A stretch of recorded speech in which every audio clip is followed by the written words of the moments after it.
தற்போதைய அண்மை செய்தி. திருப்பூர் மாநகராட்சியில் உயர்த்தப்பட்ட சொத்து வரி, குடிநீர் வரி, குப்பை வரி உயர்வை உடனடியாக திரும்பப் பெற வேண்டும் என்று எதிர்க்கட்சித் தலைவர் எடப்பாடி பழனிசாமி அறிக்கை வெளியிட்டுள்ளார். மேலும் கூடுதல் விவர செய்தியாளர் ராஜேஷ் வழங்க கேட்கலாம். ராஜேஷ், எடப்பாடி பழனிசாமியின் கண்டன அறிக்கை குறித்தான கூடுதல் விவரங்களை பதிவு செய்யலாம்.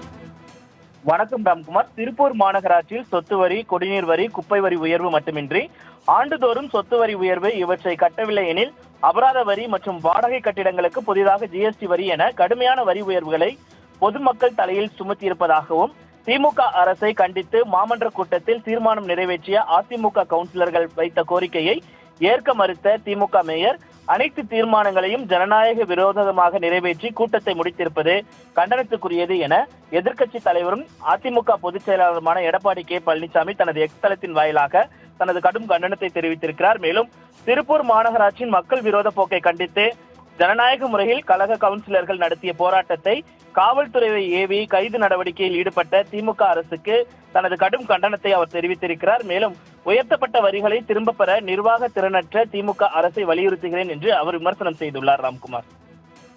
ராஜேஷ், தகவலுக்கு நன்றி.